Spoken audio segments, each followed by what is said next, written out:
Oh, alrighty. Are we doing it? Come here.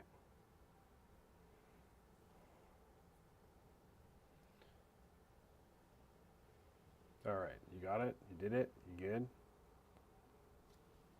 Let's go to this for a second. Is it Le Tube de Toi or Le Tube de Soi? I don't know. Should I blue sky that too? What are we doing? Hop. What's up? I don't know. What's up with you? Where should I copy it? Ah, oh, god damn you, asshole. Okay. Copying in the thingy. Copying. This is actually a lot easier to do it out of a thingy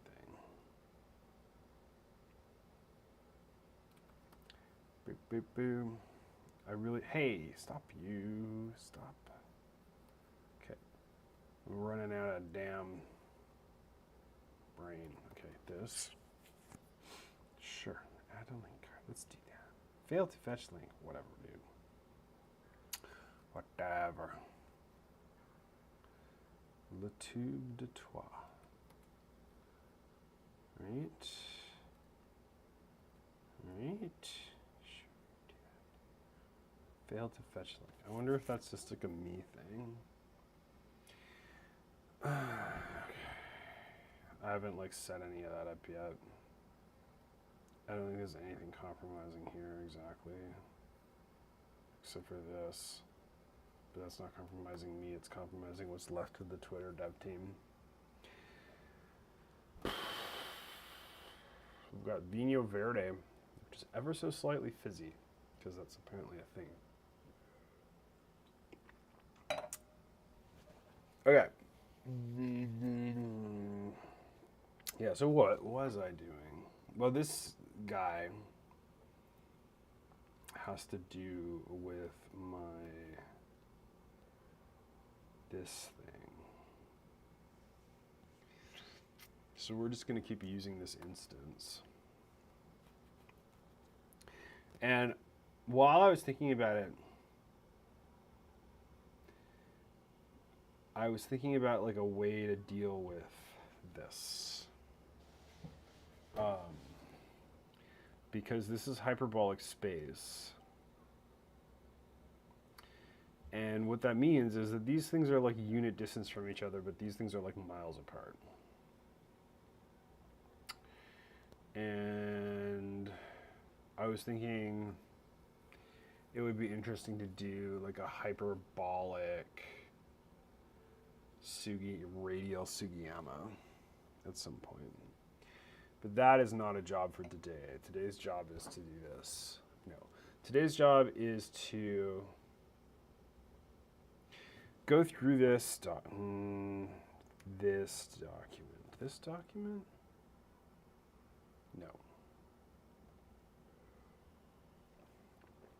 No. Twitch, where are you? Before I screw up.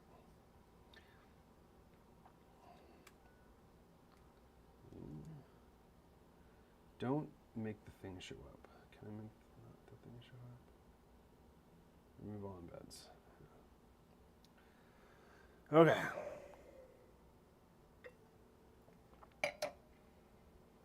It's a lot of work to just try to promulgate the links to the shit to various stuff. It's like such a chore at this point. Let's just double check that all the things are in the right place. They are. But you, oh, god damn you, come on. Are you still chugging? Okay. Mastodon. Are we doing it? Did you do it right? You did sort of, whatever. I just, at this point, I'm like, I don't care. Yeah, so this is what I want. Some of you might know, I mean, some of you might, and by some of you, I mean the nobody who's watching at the moment. Oh no, wait, there's 4 people watching at the moment. Never mind. Um, yeah, so I have been selected to participate as a core researcher on the Summer of Protocols program through the Ethereum Foundation. And what that means is that I'm going to spend 18 weeks between May 1st and August 31st on effectively it's think tankism, right? Like the Tim, who's part of it, actually I'm going to dig that out because I liked what he said. Likes some of my shit posts. Where are you? Where'd you go? Where'd you go, buddy? There.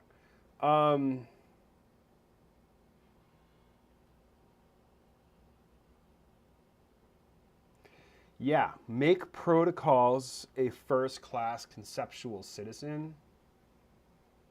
I really like this formulation because that's like kind of my shtick. Like, I've been pushing protocols for a real long time now.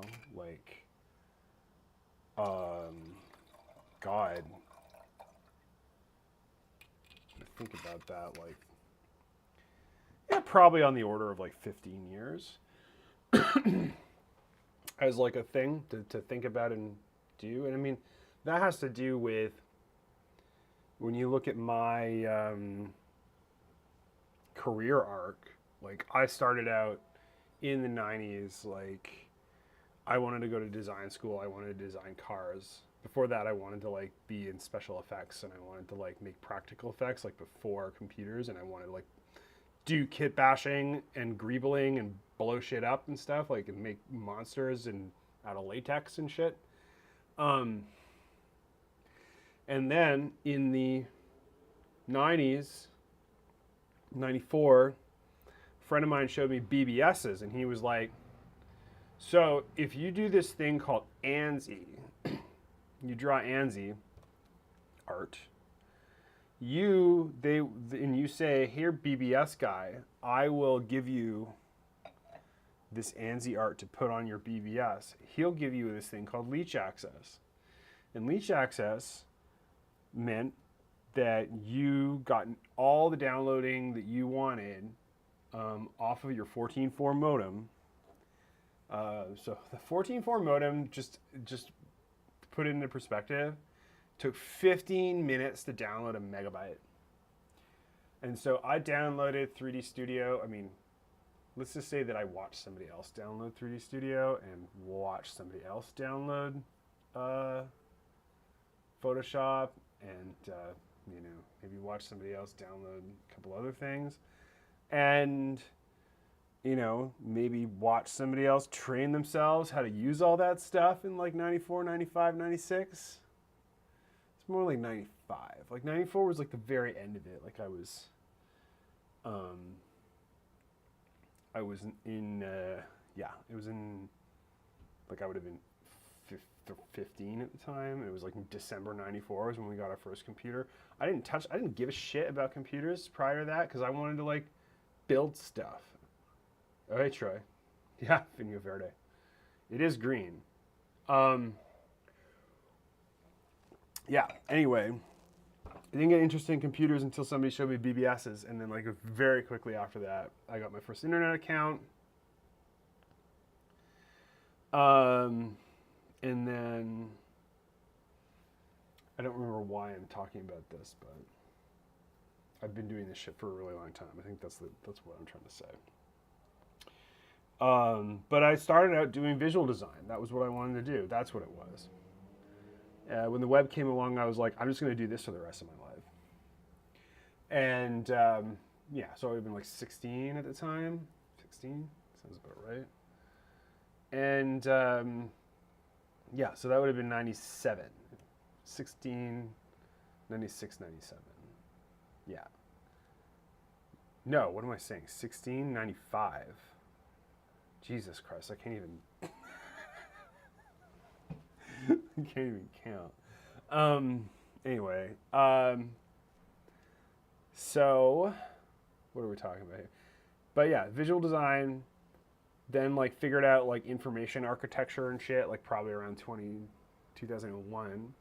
There was an interim like about 90. So 96, I taught myself JavaScript. I mean, 95, I taught myself HTML. 96, I taught myself JavaScript. JavaScript was like boring at the time. It wasn't very interesting. And then, I mean, you could do like mouse overs and shit. Mouse overs made people lose their minds. And then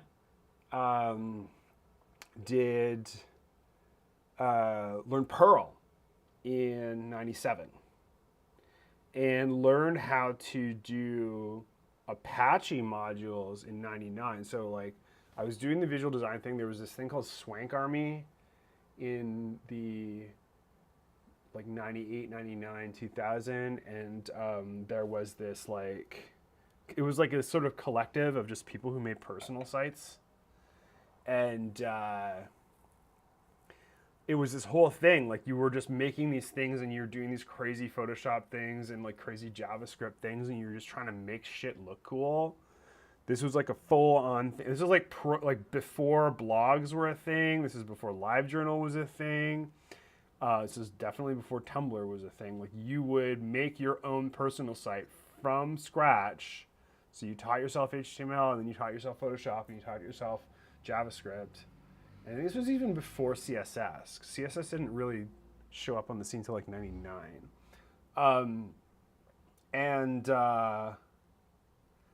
So yeah, this was a whole sort of online community of these like guerrilla designers who were like teenagers and in their early 20s.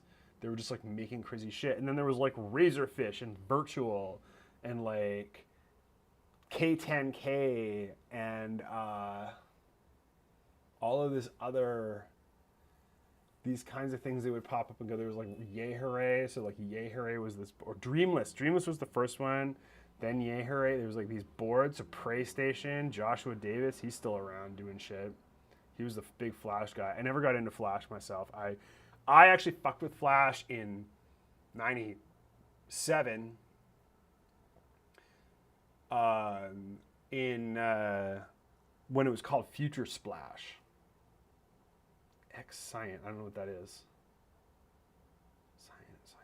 Oh, is that like an agency? Like one of those ones in New York?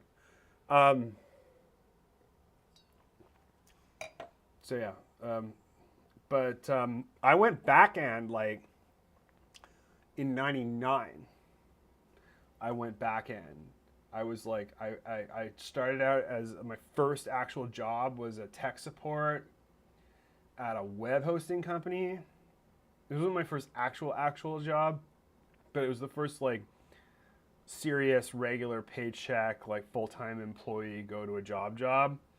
So I was a tech support monkey at a web hosting company in 99, 2000. And then they promoted me to like sysadmin.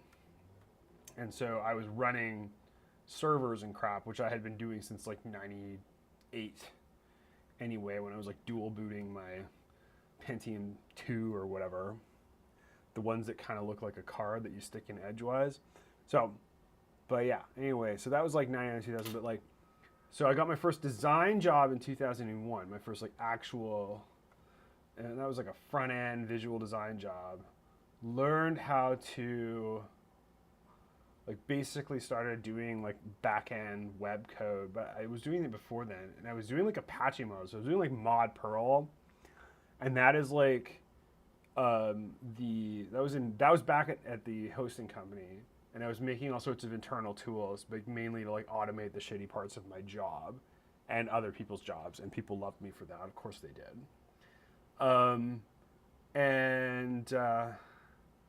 Oh, Troy Winfrey. That's sorry. I forgot. I thought it was like the other. Yeah, never mind. Did I say Todd earlier? Because there's the other guy who's another T. Doi. Anyway, it's the Vigna Verda talking. I'm just going to say that. But So yeah, did the visual design thing for a while. Was doing basically the developers' jobs for them. They were earning twice as much money than I was. I was doing their jobs better than they were. Had a lot of fights about why PHP was shitty. Was doing information architecture 2001. That's like the Polar Bear book was definitely on the shelf in the office. I don't know if I looked at it, but I did look at the Tufty. Todd or Scott? People always call me Jordan or Gordon.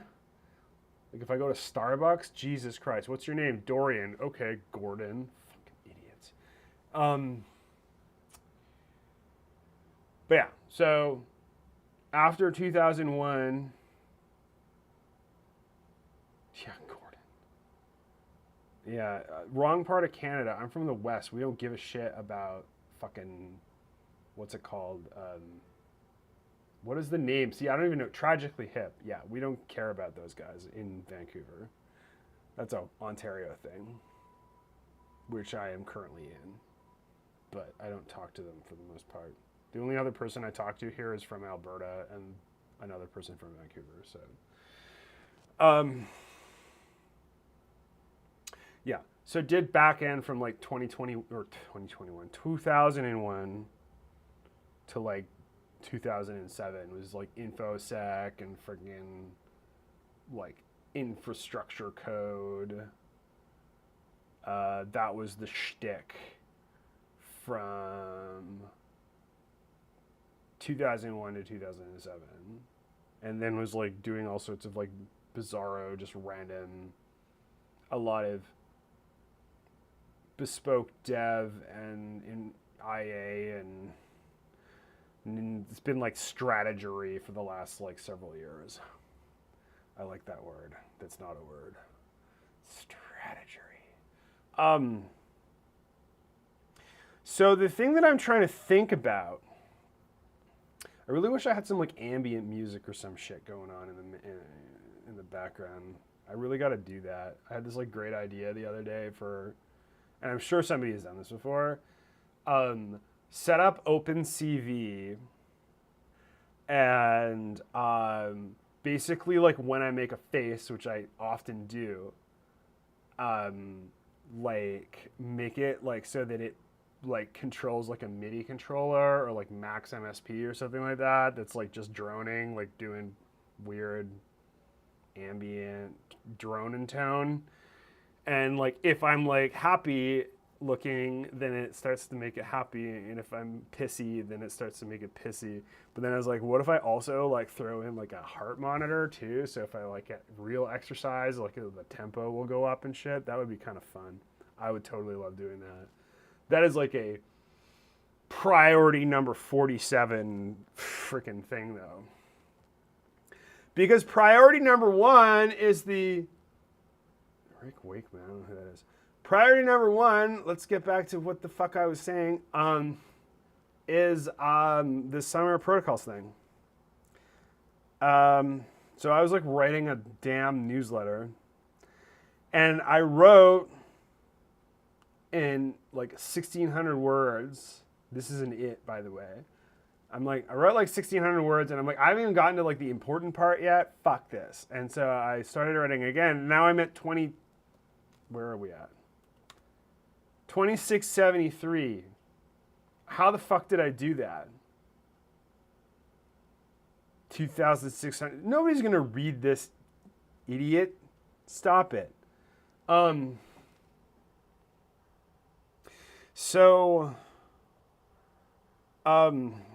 started writing about the project that I'm working on, and the thing that I want to do is I want to talk out what it's actually about. And I started doing this the other day with the original pitch. And you can maybe kind of, I don't know if I can, somebody's being clever, okay. Like, I don't know if this is coming across in the stream because MPEG compression does shit to the stuff. But you can see that some of these are tinted and some of them are not.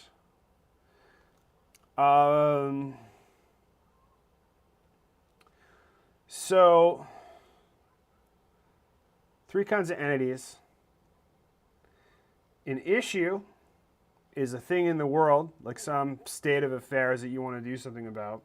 In this case, the level of understanding on the part of the public, however, appears to be apps or maybe platforms. A position is what to do about it. In this case, the position I think is naked. I think it's just, oh, here's another one. Protocols are appropriate for situations too big to nail. Protocols are essential for a more equitable civilization. I actually believe that is true. People would demand more protocol-based solutions if they understood the role of protocols play. Anyway, and then there's like the third entity is arguments, which is blue. So the red guys, issues, green guys, positions, and the not this blue, but this blue. I'm going to do something about that, but we'll get there. That's arguments. And when you click on it, I said when you click on it, Jesus, you get this thing. And this is this tool that I made like 10 entire ass years ago. This is what it looks like on the homepage-ish thing. I'm sitting in a very uncomfortable chair. I'm not even that drunk, by the way. I'm just shit talking. Because this is like, I'm this drunk, which is not.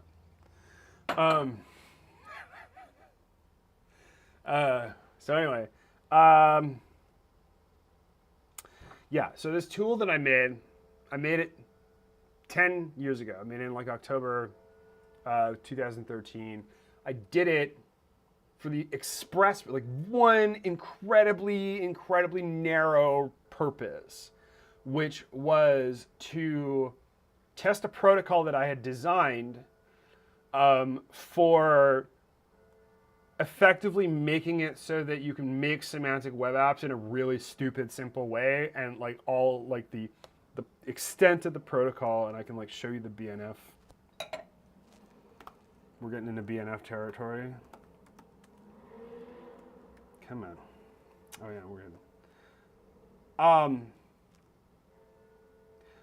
So you chuck these. So it turns out HTML form names are strings. They can have spaces in them. And so it turns out that what you can do is you can take the key value format of an HTML form and you can just make them into commands. And the commands are like to add or remove triples from a graph. And so I made this protocol. If you just Google RDF-KV, you can look it up. It's around. It's very simple. This is the extent of the BNF. And so you can make semantic web apps basically without screwing around with JavaScript. You can just do them in the regular HTML forms. So this was the purpose. This was the driving reason behind this entire thing. I wrote this thing end to end in 2 weeks. And like 2 weeks, yeah. So it was like, yeah, I started in mid-October and I finished in Halloween-ish. And it has gone through, I don't want to say iterations exactly. It's certainly mutated over the last several years. But anyway, part of the job that I'm going to be doing on this project is to rewrite this thing. You can even see the little thing that I just remembered as in the corner at the bottom of the screen that says I'm going to be bulldozing it, because I am. And so I'm actually like, I'm going to say like a solid like 80% done that. And so the, they say like the first 80% of software development takes 80% of the time, and the second 80% of the software takes 80% of the time. It's kind of where I'm at with it. And but the idea behind the Summary of Protocols grant is basically that I'm going to have the time to take something that's been kind of perpetually a couple weeks away to something that I can actually just package and ship and turn into like an open source engine, basically.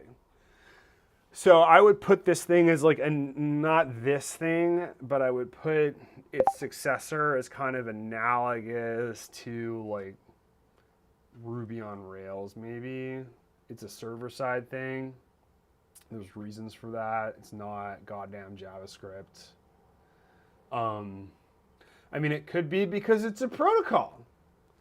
It's, you know, the idea is going to be a reference implementation. The reference implementation is going to show you how to write other implementations. But it is intended to effectively be like a didactic, like, here's a bunch of ideas, and here are the reasons why these ideas are here. And, you know, they're all very principled kind of things, and you can, you know, if you wanted to make one in Python, or you make one in JavaScript, or make one in freaking Clojure, which I'm probably going to end up doing myself, you know, you can just do that. And here's how, kind of. That's sort of the idea. Now, I want to talk about the motivating factors behind this, because this is the thing that kind of like I started writing myself into a corner yesterday about.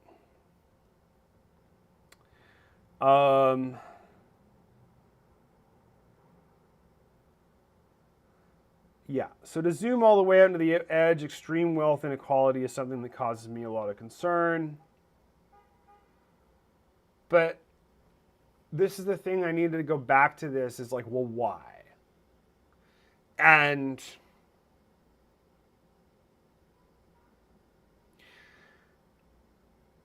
when I think about situations like, say, climate change, I don't know if you people have seen Bret Victor's Monstro Gigantor essay about the climate change thing. There is a section in particular that I'm interested in, and let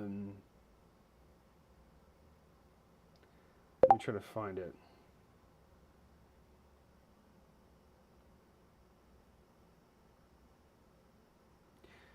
Yeah, so he's got this thing, he's like media for understanding situations is his like subheading. So if you go to like worrydream.com/climate change, and this, by the way, took him on the order of,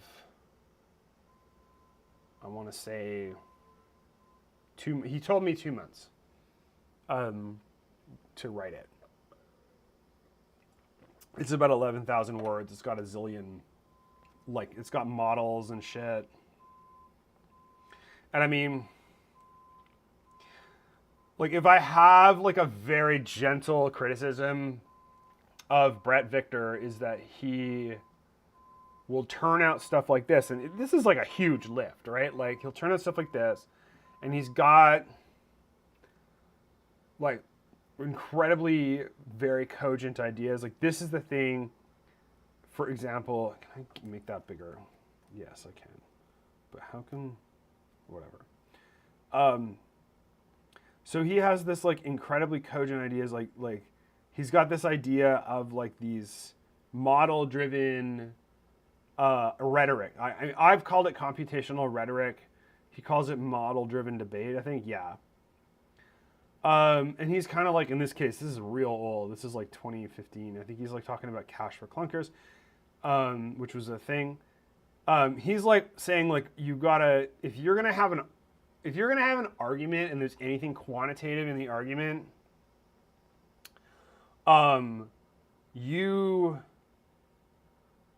like, if you have like range, you know, you talk about statistics and you talk about ranges and shit, like, people are like, if they're gonna be on one or the other side of the argument, they're just gonna argue, like, they're just gonna plug in the value that they think is good, just a second later, for the argument, they're going to think it's like whatever their position is, they're going to be like, you know, we'll just take it at this value, and the other guys on the other side of the argument will be, we'll take it this value. And Victor's like, at what point is the, like, at what point does the quantitative thing, like, argue for or against the thing? And so, in the case of this, he's like, we're going to just, like, we're going to just make these things go. Comme ça. And, you know, this is how, and you can click on these things and it shows you, like, the actual mathematical model that made it go, and these are the assumptions, blah, blah, blah, and, like, you know, et cetera, et cetera. It's going to, like, show you how, you know, and then you can say, well, like, I believe it's, you know, I believe it's optimistic, I believe it's pessimistic. So we still don't have this. I mean, we have this in the occasional, like, you know, New York Times snowfall-esque, like, mega, you know, publication. We have them in these situations where they are, you know, these massive investigative reports that are super expensive and, like, basically only happen, like, you know, once or twice a year kind of thing. Yeah. But anyway, but, like, so I really latched onto this, and, you know, I made my own. So, what did let's just grab this. And I've made my own, you know, these things, and you can, like, whatever. For things, these are very hard, like, they're not hard to sell if they're like, I'm a bank and I want a mortgage calculator. Like, they're kind of something that heretofore I've just been, like, sticking into my work product as, like, a rider. Just a little, here's a little bonus kind of thing for you guys. This one has to do with, like, the cost structure of a construction project, and the argument is kind of like, is software like building, and so let me just reset that. In a typical construction project, so this is the main product. What main product? Typical construction project, 80% of the money goes to rote labor and materials, and it's, like, pretty much split down the middle. And then 20% of the money goes to the amalgam of the architect and structural engineer. And so if, say, the architect goes 100% over budget, what does that do to the entire construction project? And we're not talking real estate, we're not talking cost of financing, we're not talking insurance, we're not talking any of that shit. We're just talking, like just, like, what it takes to build the fucking thing. Like, to go from, like, napkin to built building. So 80% of the job is and if you want to, like, you know, if it's like something like a Subway, you know, and I don't mean the restaurant, I mean the restaurant. I don't mean that fast food shithole. I mean the like an actual Subway. It's like 95% track, and, like, even those, like, baller Subway stations are 5% of the job, which is amazing. But your typical standard, you know, building is going to be 80% split down the middle between labor and materials, and 20% architect and structural engineer. So yeah, if your architect goes 100% over budget, how over budget is your entire construction project? Again, discounting the real estate cost of construction, or cost of financing, and the insurances and all that shit. it's 12% over budget because the fucking guy is only taking 12% of the total money. The bloop is Mastodon. But anyway, what if this was the situation instead where it was just architect and structural engineer and it was like, I don't know. Well, at what point the architect goes, 100 times over, 100, not 100x, but 100% over budget, then you're 100x, you're 100% over budget. And that's kind of the idea behind that. This guy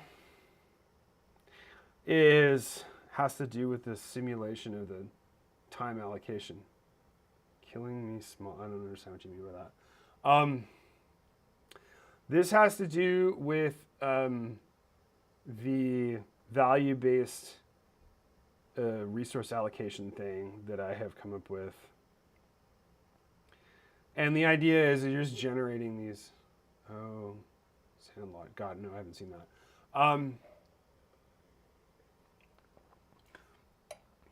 This has to do minus points for not right aligning the figures.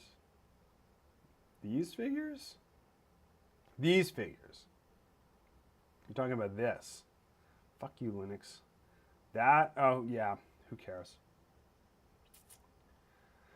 Oh God, don't be a bitch. Do I not think this is valuable? Valuable to who? Valuable to do what? What are you talking about?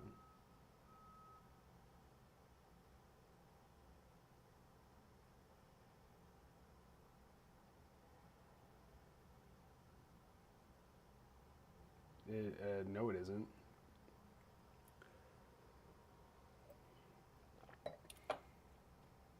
This is just a fucking doodle, dude. Like, you turn this piece of JavaScript. What do you? Oh yeah. Well, if you want that, just go look at the timing test on my YouTube.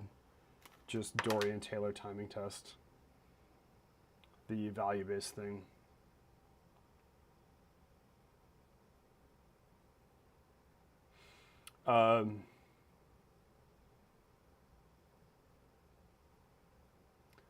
That shouldn't. This is funny because oh no, it doesn't. But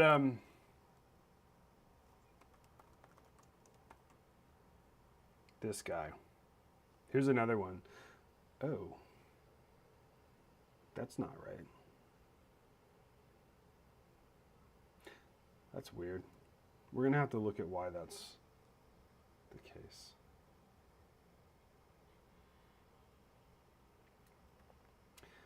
Because I don't think these are, no, they're not. We'll do that one later.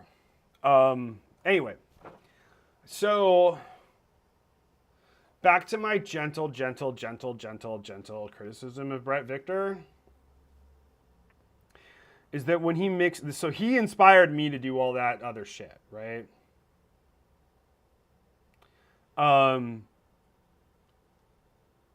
The thing about Bret Victor's work is that this is all a one-off-ish. He made a library, but like the library itself, like he made a library that will do this kind of thing. And I mean, he's a very talented programmer, but like it kind of where it stops is like, where do you get the data? How do you model the model? How do you express this shit? And he even in this thing like talks about, imagine how you could like have like a repository of mathematical models and you could like hook that into academic papers and you could like blah, blah, blah. This document is an extremely important document. The Worry Dream Climate Change essay from November 2015. So anyway, where I come in, like my contribution is thinking about like precisely how you model these models, precisely how you actually do this. This media for understanding situations, I think, is enormously important. So, to go back to,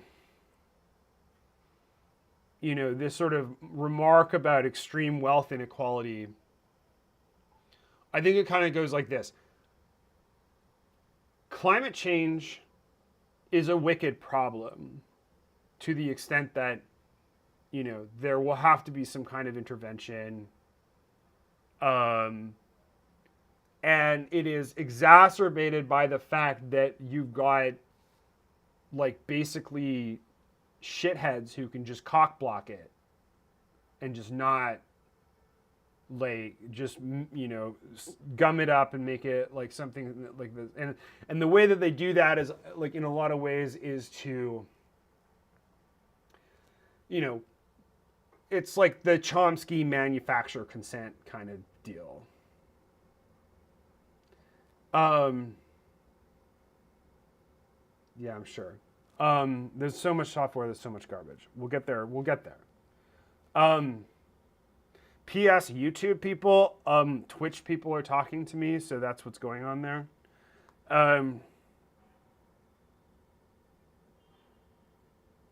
So where am I here? So yeah, extreme wealth inequality like sucks because what makes it like you just get Elon Musk can show up and buy Twitter and then run it into the ground and like ruin it, and he just can do that.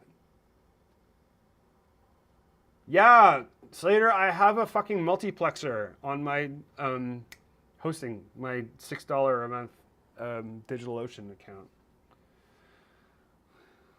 So I am streaming in both places at once. Anyway, so climate change, fucking inequality exacerbates climate change. And I submit that protocol, so like the thing about inequality is like you're always going to have this. You're always going to have the power law, long tail curve. And the reason why is because that's a stable equilibrium.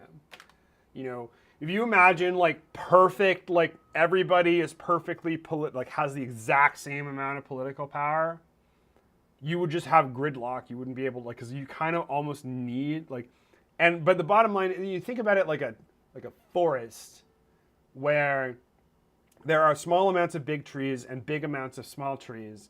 And the reason why is because like any like tiny perturbation is going to like make this guy get the more thing. He's going to grow a bigger canopy. It's going to shade out the smaller one, and et cetera, et cetera. It just kind of goes on from there. And like that kind of dynamic is like freaking everywhere. And I mean, topologically, the surface of the Earth is a fucking sphere. And so, you've got an area that kind of wraps around and so you've just got these, you can really literally think of it in terms of like there's people like literally standing on the planet and they are interacting with each other like fully like as a graph projected onto the surface of a sphere kind of thing. There's really no reason why you couldn't just like model it like that. So, but anyway, what you're going to get is you're going to get central nodes. You're going to get things that are more and less central. But I submit that where did that go? Like the steepness of the curve, like when you have the playback is behind. But when you got this curve, which is like a gentle curve, and then you have this curve, which is like a steep curve.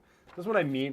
Like the steepness of the curve is like basically the representation of like just how unequal shit is. And then you've got the kind of, well, on a Pareto, it's the Y or the X-axis that's the bigness of the value that you're talking about. And the Y-axis is the number of things in it. But they're, I mean, they're more or less symmetric. But anyway, so this is a kind of one of the first things that tripped me up in my 2,600 stupid word dumb newsletter was this was not actually the beginning. The beginning is like hard problems like climate change, but not exclusively to it, but then they're all kind of subsidiary. And basically you've got these, like you've got people that are, effectively cock blocking this stuff. And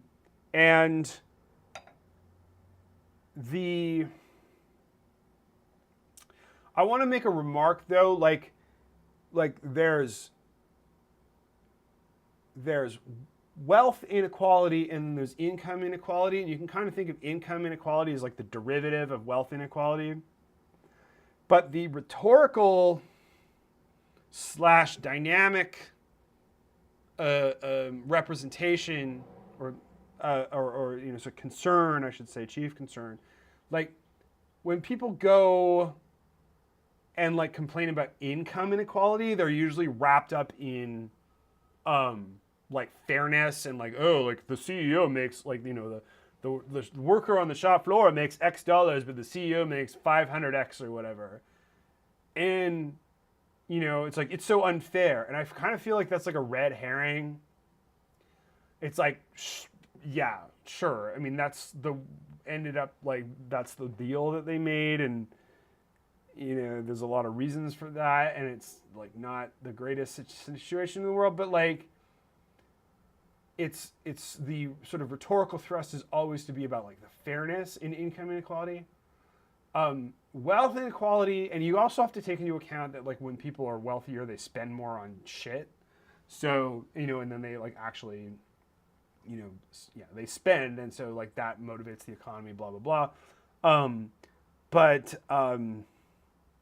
Like wealth inequality has to do with like, somebody, I remember there was something about like, buy the last tuna, like somebody can buy the last bluefin tuna in existence, and there was like some, I can't remember where that was from, but that was sort of it. Like analogously, like Elon Musk can buy Twitter and then like turn it into his personal plaything to the extent that he can control it at all.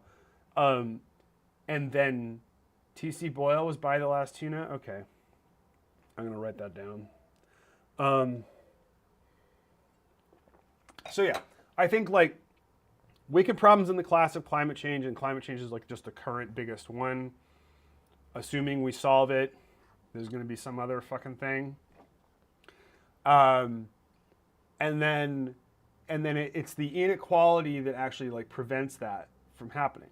Now, and I'm at 48 minutes into this fucking thing and I haven't said what? What? I haven't said what the fuck I was going to say, which is the power law curve, like the steepness of the curve, the sort of alpha, and that doesn't to do with financial alpha, whatever they mean by that, information advantage. It has to do with the tail exponent. So you can imagine a dial, and like you turn the dial, you turn the dial one way and it goes up to this curve, and you turn the dial that way, it goes into that curve. And it's like the closer that the curve hugs the origin is bad. You can't help the curve because that's just a dynamic thing. If you could, there would be natural forests where all the trees are identical, and there aren't, with that exception of that weird one, that thing called Pando. But the trees are all one tree, so it's a little different. But I mean, I grew up in forests anyway. But yeah, so the way that you can control the alpha parameter of this curve is, or not control it, but certainly influence it, is protocols. Like that is, like protocols are how you flatten the curve of inequality. And you're not going to get it completely flat, and like even if you did, you wouldn't want it completely flat because that is actually worse. I mean, you got to just take my word for it. I went to this weird hippie school thing like when I was a teenager, and the fact that everybody had equal say was actually, it made for, yeah, it basically made an assholeocracy. The biggest assholes got what they wanted all the time because they were the most willing to be assholes. And notwithstanding that, like, it was just gridlock all the rest of the time. And it's like, it would be gridlock until the biggest asshole who was like willing to sit there the longest and just hold out got what he wanted. So you get this like massive expanse of nothingness until everybody's like, fuck it, I don't care anymore. And then the asshole gets what he wants. And then, of course, then you immediately hit an inequality there. Like, that's why the perfect equality thing is a unstable equilibrium. You'll always, like, move into this kind of power law situation. And I don't mean, you can go look at Cosmas Shalizi's, like, so you think you have a power law. It could be log normal. I don't give a shit. The bottom line is you put it on a log plot, it kind of does this. Yeah. But the thing is if you have the curve in the origin, you've got most of the distribution is like hugging the origin, like that's bad. Because that means you've got some, shithead out there that's just going to be like, okay, we're all going to upload our bodies to the cloud or whatever. And I mean, you got to take into account that like inequality used to be fucking insane, right? Like it used to be like, there would be people, who would have like 30,000 what are called clients. You would have like, kings and emperors and shit, and there would just be like 30,000 people just hanging out in the palace. And like they would be destitute if not for the fact that they had somewhere to eat and a place to sleep. And these aren't even people who are like in the service, like they're just hangers on. So I don't know. I mean, the bottom line is like, I sort of think about like attention as a vector field projected onto the surface of a sphere, and like you can like aim the attention in like one direction or another, and it kind of like can draw, there's a kind of field effect there. That's kind of the way that I think about it. And I sort of think about like how the hell do you effectively get like, if you have agency, and you're not continually worried about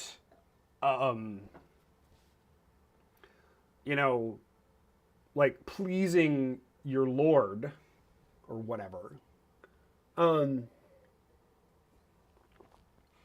you can start to like forge social relationships with people of your choosing.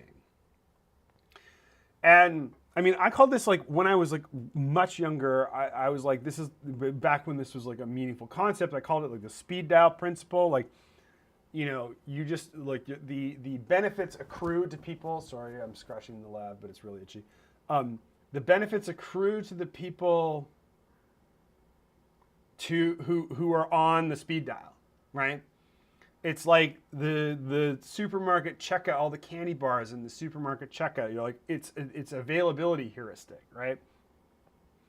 And that is like part of the dynamic. That's like part of the reason why inequality happens is like this sort of dynamic. But like the thing is, like when I think about it, it's like when some guy can just sort of decide arbitrarily, like, I mean, Trumpocalypse, whatever, to like divert massive amounts of human attention to whatever they're doing instead of something else. Like that general mechanism is the thing that I'm sort of thinking about. Like that is like part of how inequality works. Like that is like part of how, like, it's like the Matthew effect, right? So the Matthew effect, of course, is, I mean, of course I'm saying this as if I've read the Bible, which I totally fucking haven't. But it has to do with the parable of the talents, which is an excellent Octavia Butler book. It was the second of what was supposed to be a trilogy if she hadn't died. But it has to do with basically the rich get richer, or the poor get poorer kind of thing, and it has, and specifically it was coined in the context of academic papers, and it's like, oh, like these academic papers have all been cited, so here they are. And then what ends up happening is people read the papers that have been cited because they have been cited, and then they proceed to cite them again, and then the papers get, yes, the papers get more citations, and, you know, and so on and so forth. And so the Matthew effect is like it's a very common representation or instance of what's called preferential attachment. You can Wikipedia that. And so that is the mechanism that makes the power law. Like that is the mechanism that, and again, like the power law, like curve, the presence and the existence of the curve is like, you can't do shit about that. That's just physics. You might as well. It's like, you know, at the end of the day, that's what it is. And, but what you can affect is you can affect like how close the curve hugs the origin. And that's the thing that represents like the massive amounts of inequality, because when the curve hugs the origin, you've got this idiot out here who's like, I'm gonna make a giant statue to myself today, or I'm gonna make a fucking pyramid, whatever, right? Like that's how that works. And so to move the curve, move the neck of the curve away from the origin, like in order to like pull it away from the origin, in order to like de-shitify. Well, you got to think of it more like a surface. You got to think of it like, okay, you think of it like a surface, you think of it like an area, right? You think of it like literally, you think of it like a forest. Trees grow in the forest, okay, they grow up, they have a canopy. The canopy is like a disc. If you're looking at it from the top, the canopies are like a disc, and they literally come up to the edges of each other. And the sunlight comes in, you know, of course the roots are basically mirroring the stuff at the bottom. And this is, of course, imagining that the ground is completely flat and the soil is completely uniform. There's no rocks and there's no blah, blah, blah. Tall, I don't know what that means. It's not about it's about the ball. It's like if you were going to like weigh the tree, you know, it doesn't matter if it's tall because we're talking about azimuth of the sun, right?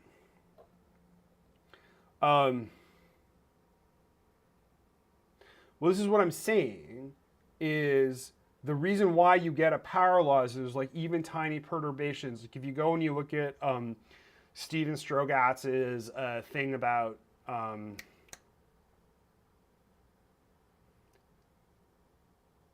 determined non-linear systems and chaos, I think is this Yale, Cornell class. He sort of goes into all this.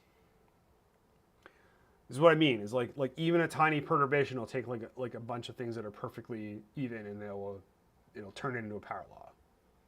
And like power law, schmower law, whatever.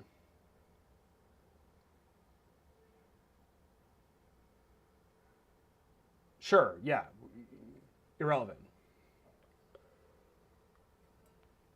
Because this forest is going to have the biggest tree, and this other forest, like it's a. If you think about it in an area, like you think about a redwood forest, which is like the biggest trees there exist. But it's an area, right? And the trees are made out of wood, and wood has a certain, wood has a certain tensile strength, and it's got certain physical characteristics, and the capability to pump water all the way up a tree is going to be a certain, there's all sorts of physical constraints. And so, you can have the biggest tree here, but the next biggest tree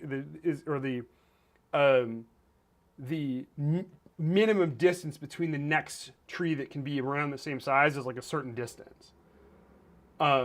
Because they grow up and they have a canopy, the sun comes in and they block the other trees. And that's literally what happens.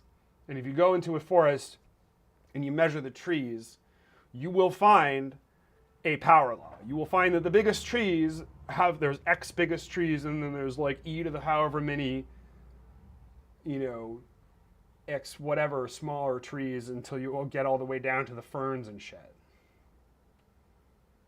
Like, and it's like, yeah, so guess what? Redwoods don't grow in Yemen. Baobabs do, or whatever. Like, or not Yemen, but what's that weird island across off the coast of like Yemen that has all those crazy ass alien trees? Anyway, I digress. Bottom line is, we get back to like, is it Madagascar? Yeah. The bottom line is it's the conditions in the environment that are going to dictate the biggest tree in the world. Who fucking cares, right? Like it's an area, and then if you were going to say like, well, if the area is X, and it's a sphere, and then the soil conditions are all identical and perfectly uniform, and the trees get all planted at the same time, and they get all the exact, they're going to come out exact. But you put the tiniest, teensiest little perturbation in any of that, and what you get is a power law. That's what I'm saying.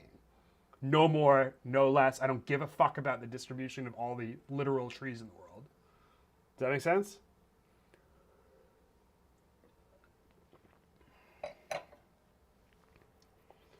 So, we go from climate change to fucking inequality. Inequality exacerbates climate change. And again, climate change is just a stand-in for any major global wicked problem. Once we solve climate change, there's going to be something else. In the 80s, 90s, 70s, it was nukes.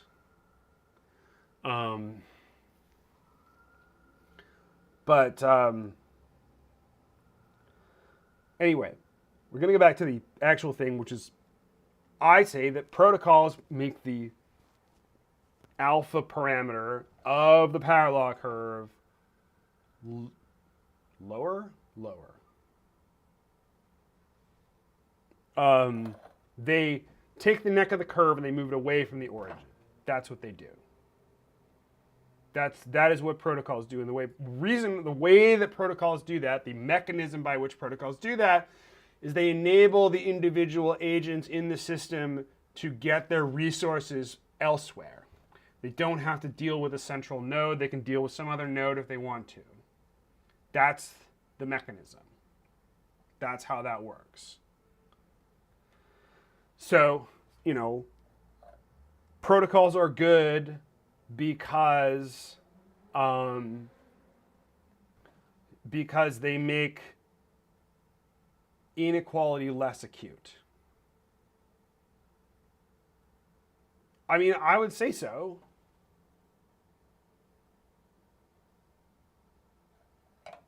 Like, that is the argument. The whole entire basis for this thing that I'm doing over the, between beginning of the May and the end of August, a model. What do you mean?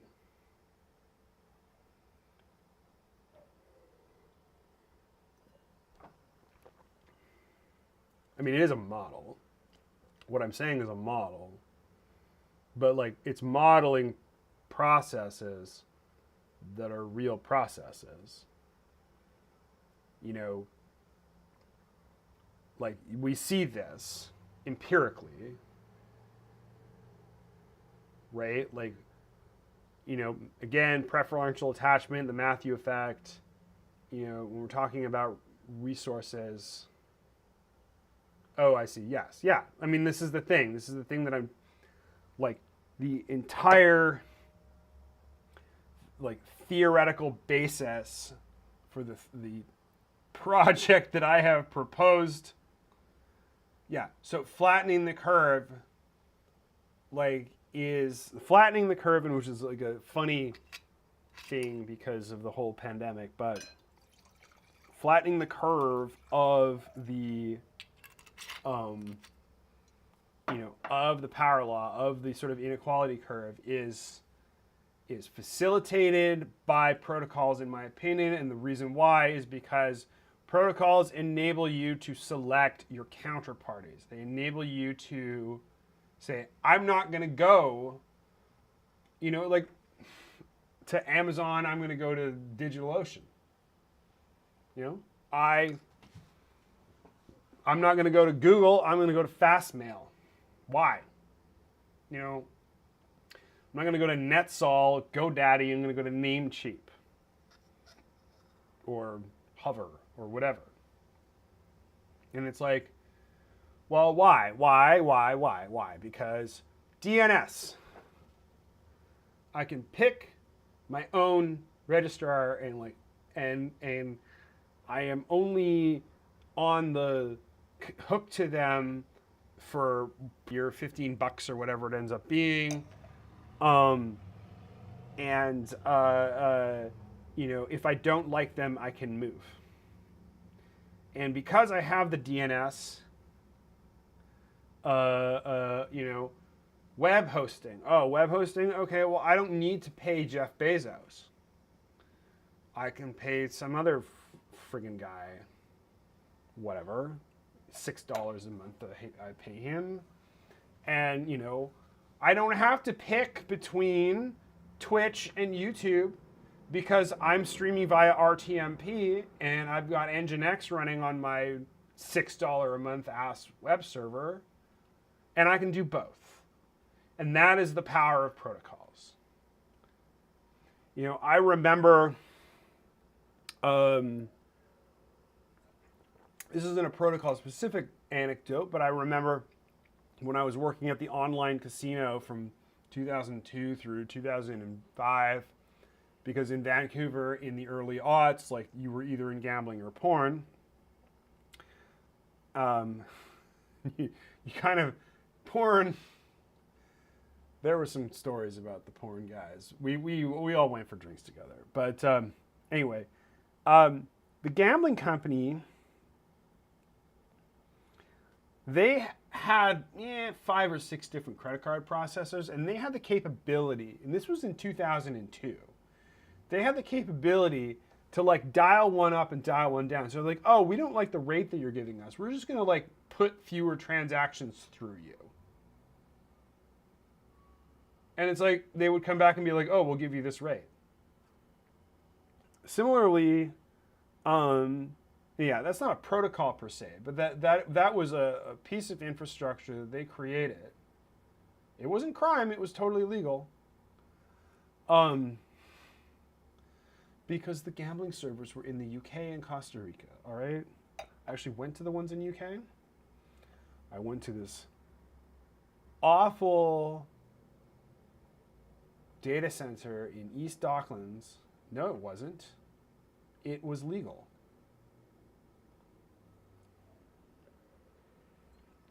Nobody got arrested for shit. I sure as hell didn't.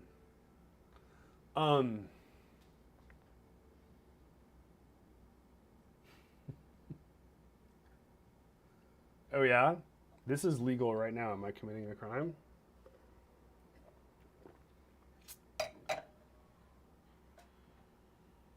It was 100% legal. No, because there's a thing called due process.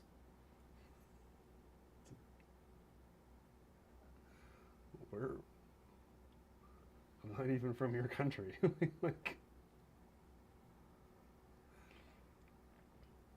You got to go through the steps. It's not like India where they fucking threw the guy in prison overnight. for like making a joke. You hear about that one? Oh, well, I mean, God, like, it was a legal operation of a highly suspect group of people.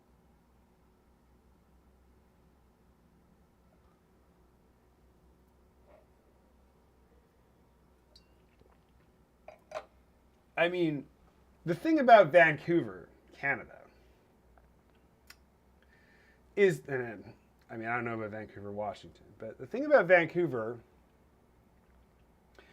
is that there's no real there, with some exceptions. I remember finding this news article about the Vancouver Stock Exchange, which no longer exists because it was shut down by the feds because it was too sketchy. It was so friggin' corrupt.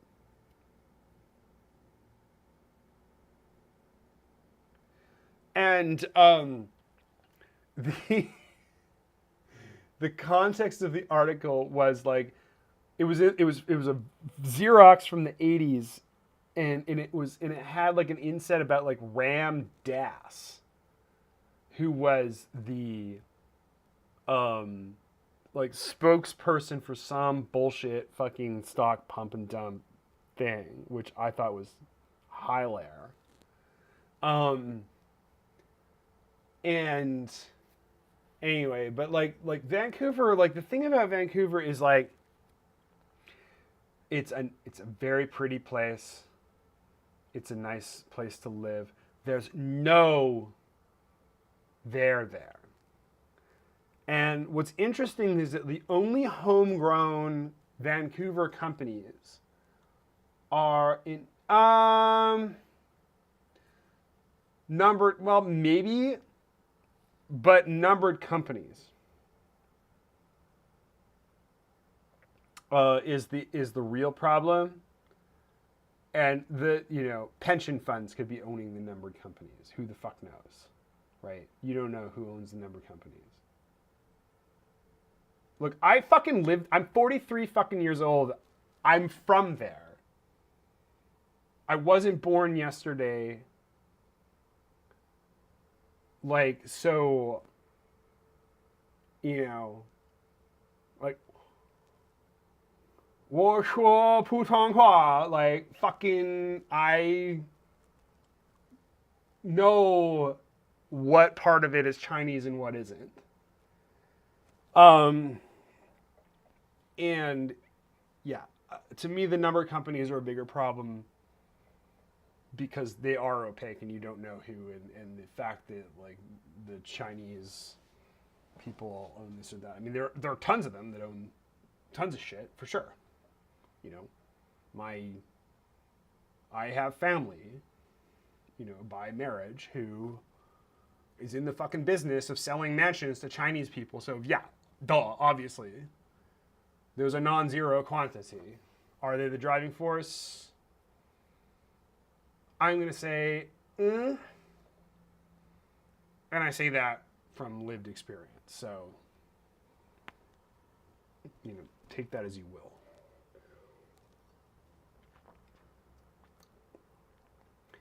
If there was a way to be like, these are the humans who own the thing. And this is basically getting back to what I'm saying here, right? Like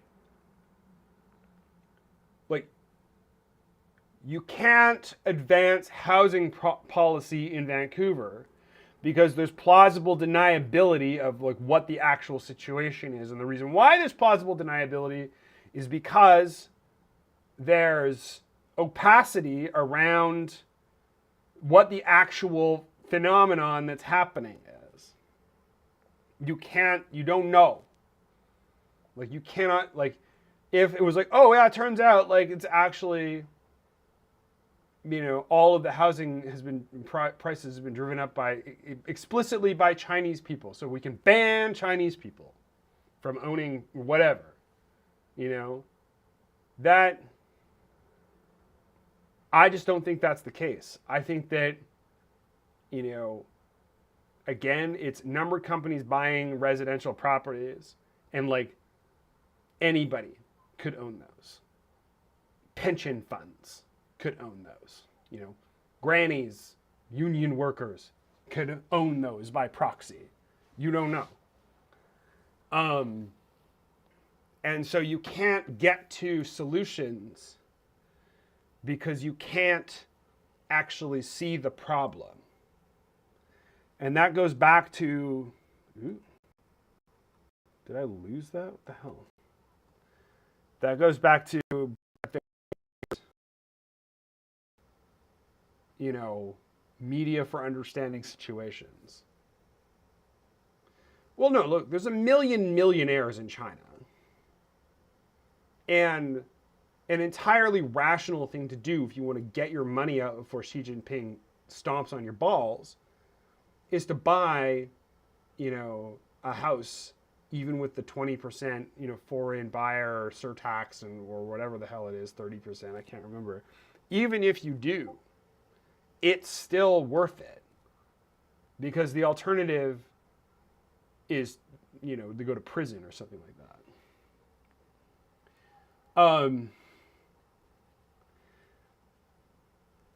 You know, so it's not entirely surprising that people are doing it. What I'm saying is it's like it's a X% contribution to a, you know, a question mark. We don't know. We don't know what factor it is. And so, you know, again, going back to the media for understanding situations situation. The fuck? Yeah, so YouTube just threw some shit up on my grill.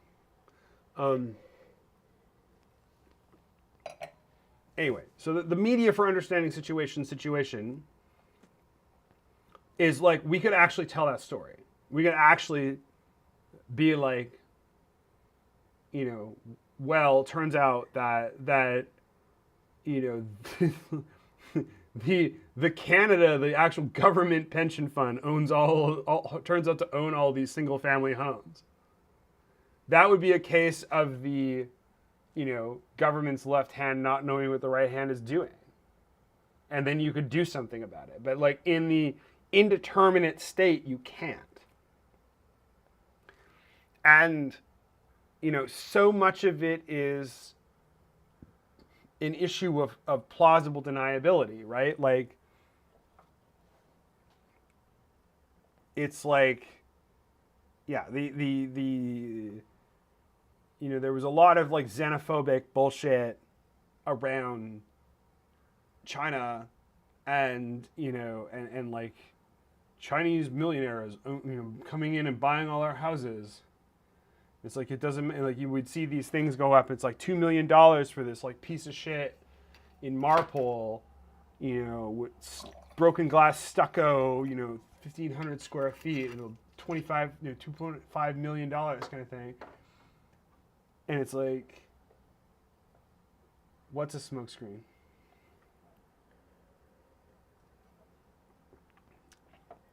I mean, the bottom line is like, you don't know. It could be the Saudis. It could be probably, you know, a chunk of that is them too. Like, there's no way to map that out because like the cost of mapping it out is, oh yeah, well sure. The cost of mapping it out is extraordinarily expensive, and like, you know, to go back to the actual thing that I'm going to be doing on this project is I'm going to make effectively like a souped up version of one of these things, which has to do with the making connections between, you know, basically being able to represent arbitrary hypermedia relations between objects, giving everything a URL and also making it exportable. And, you know, how we get to, you know, you start with fucking climate change. You go to inequality, you say protocols solve inequality, or not solve, sorry. Protocols palliate inequality. And, you know, if you took a stance where the apps and the tools that you made were just a thin skin around the data, such like this thing is, and this thing has been, like that was like part of the deal.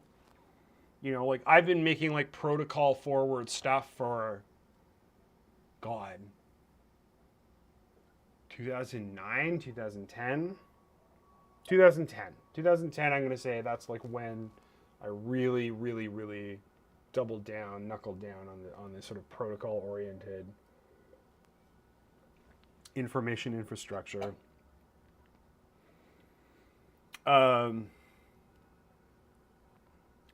So anyway, I'm like now 3/4 of the way through this bottle of Vinho Verde. There's not a lot of alcohol in Vinho Verde, but it's enough. Your tab just crashed. Thanks, Elon. Yilong Ma. 谢谢 Elon Ma.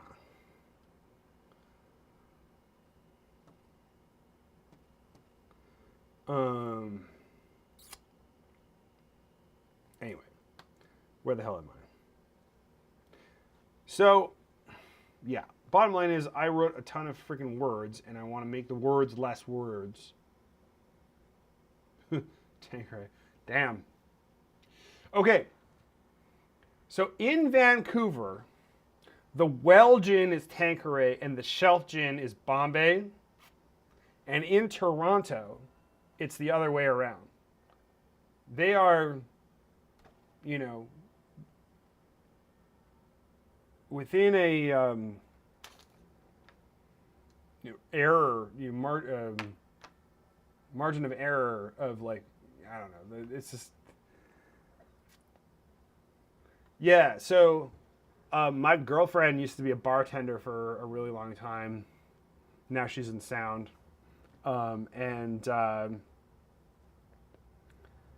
She thought this was incredibly funny. See, she thinks that the Bombay is like more like grandma's perfume kind of thing. And I'm like, I don't know about that. Just FYI, lone YouTube user, the chat's happening on Twitch.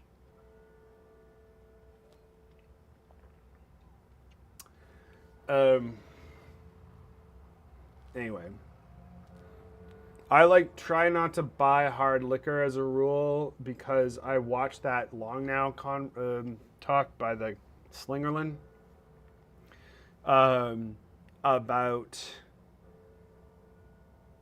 like how you just how distilled alcohol is like basically a super weapon. And so I every once in a while well, of course it's with gin. Gin is, you stick juniper berries in pine cones and shit, and you put it in a bathtub or something. What is this anyway? This should be like 9.5. So like, this is like less alcohol than a Fin du Monde. De Québécois beer, là. Would you... Old Tom, okay.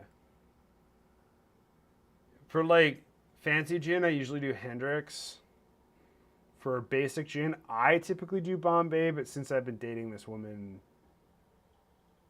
hard hitting beer, you're right. I've been buying Tanqueray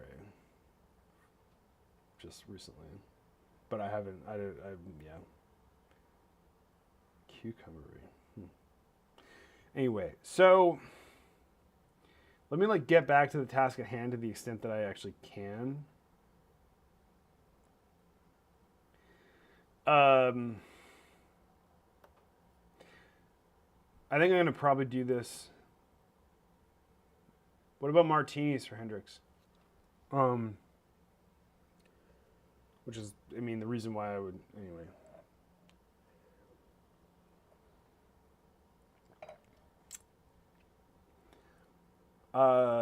Brain, what are we doing?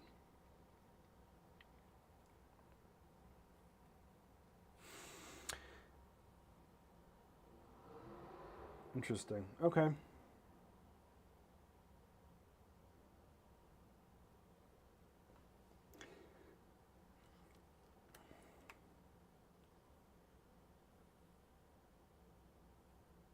Well, yeah. I mean, yeah. Of course, it needs to be cold. I mean, if I make a martini, it's gonna be cold, because like a warm martini is just a glass of gin. Um. Oh, I know. Oh, I know. It lives in the freezer. For starters, we like hit it with that dry ice from HelloFresh.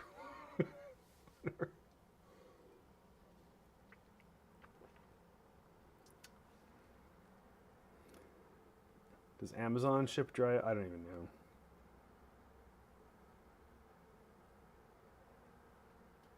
Shake a bottle of A1 sauce? What? I need an explanation of what you mean by that. P.S. I always get A1 and HP mixed up. A1 is like a lot more barbecue saucier, and HP is like a lot more Worcestershire sauce. I know what it is.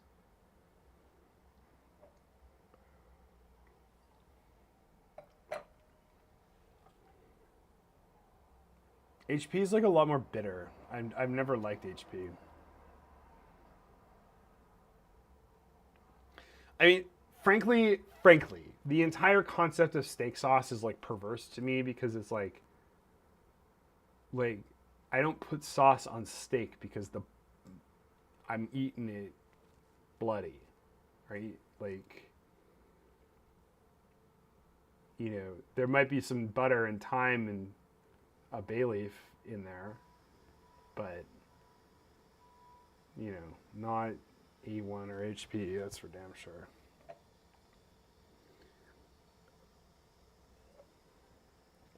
If you're yeah, salt, pepper, butter, thyme, bay leaf, garlic, maybe. Girlfriend does the thing. She's got this cast iron pan and a. Yeah, okay. I ate his liver with some fava beans and a nice Chianti. Like,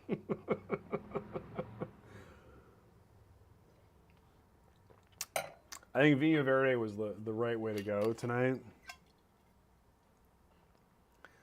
Is it really is. Like, it literally is. Like, it's like drinking a Fin du Monde. Or a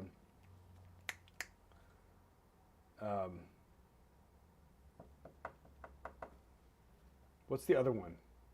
No, Fin du Monde is the 9 and a change one. I'm thinking Maudit is the 8 one. This is Canada for you. You can't goddamn get so back like in BC.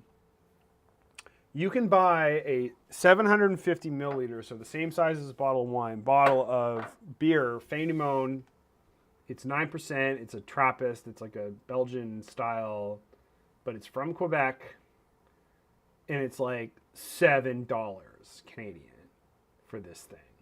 So like, it's literally the same thing as drinking this Vinho Verde. It is. You can't. I have no goddamn idea where you get Fin du Monde or any Unibrew beers, with the weird exception of the little bottles at this weird place for like $30 for and that's just Canada, because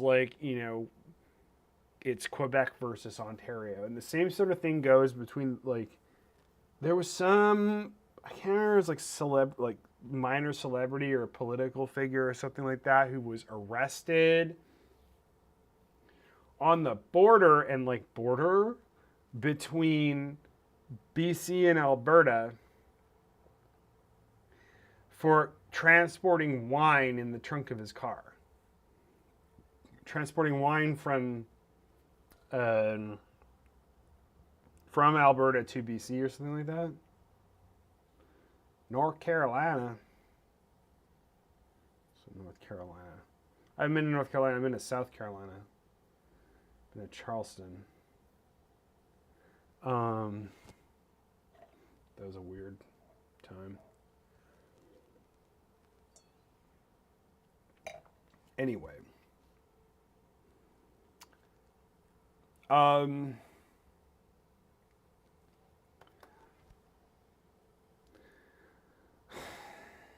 So I'm going to get back to this here instead of talking about... Well, I went to a junket conference in South Carolina. I went to... there was this conference in Charleston. It was fine. I don't know. It was whatever. I was just in New Orleans. The first trip outside the country that I made since before the pandemic. I was trying to be a thing. South Carolina. Yo, South Carolina, what's up? Isn't that in fucking Idiocracy? I feel like it is. They're in the House of Representing, and they're like, yo, South Carolina, what's up? Anyway, that's a thing.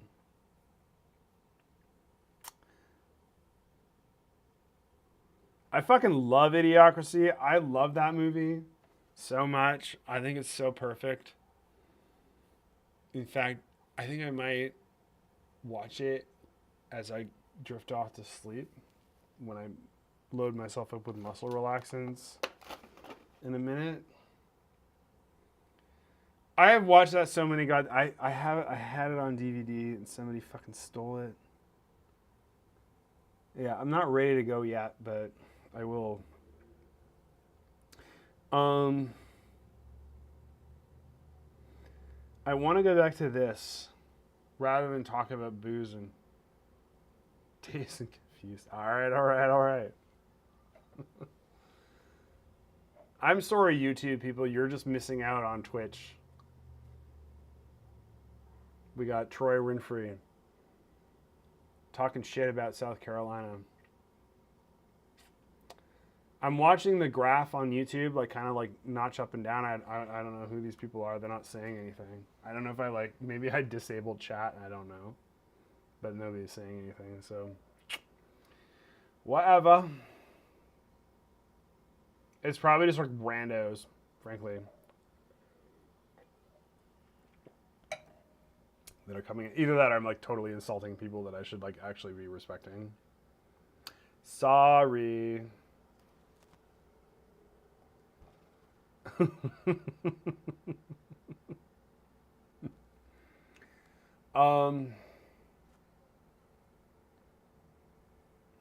Is Auto GPT like Auto Tune?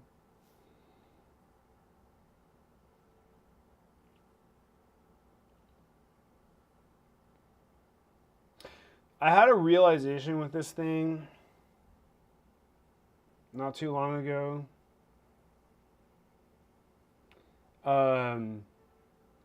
Because what's going on with this is a Sugiyama graph, so Graphviz style graph, that has been rotated around a polar coordinates and then projected or extended into hyperbolic space. And the idea behind that is to be very similar to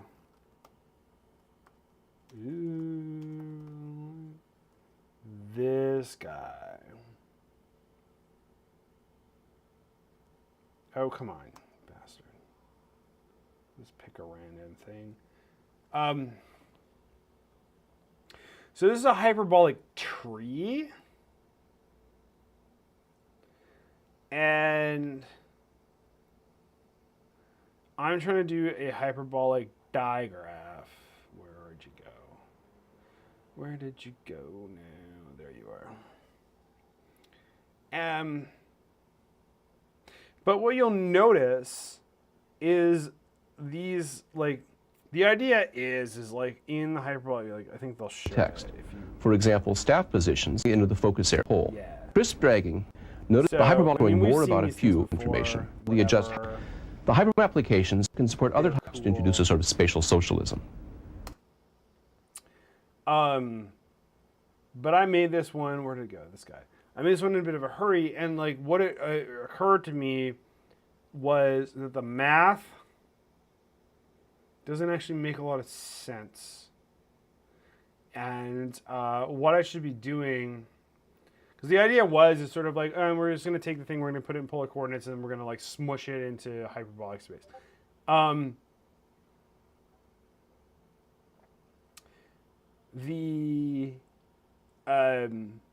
The thing about that, though, is that if you sort of think about like r theta, you know, so the thing in the middle is the thing that we're looking at here. Like this is this. And you know, so these guys are these guys, this, and this, these three guys. And, but this, you know, if this was like a Cartesian grid and this was just graph viz, like these would be sort of like all adjacent. They would just sort of point down and it'd be kind of boring. But when you make it in a hyperbolic space, like these are close together, but like these are actually like miles apart. Whereas in Euclidean space, they would actually be the same distance as these guys are. So these two things are like a certain distance, but these are like, you know, like parsecs apart from each other because it's freaking hyperbolic space. So I want to go and revisit this and like make it more like these guys. And that's going to be interesting because it's kind of like apply the Sugiyama thing and then do like a clustering. And then it's going to end up a little weird because you have these situations where you have these, you know, this is dumb, but you have these situations where the spanning tree, like the not spanning tree, but like the tree, like the tree structure, like this is going to end up being like more clumped together. It's going to end up being more, it's going to skew off into one direction, and there might be, yeah, it's going to be like, I'm going to have to spend some time like just on this visualization. This is like the freaking 14th ass visualization that I have done for this thing, and I'm still not satisfied with it. But anyway, oh my god, it's 12:16 a.m. I really got to go to the bathroom, actually, because I've just been sitting here drinking water and Vino Verde. You don't see the water because it's on the floor, but so I might call it at this point. I didn't actually get anything done that I was like trying for, but I'm tired and I want to go to bed. So I guess sayonara. Bye.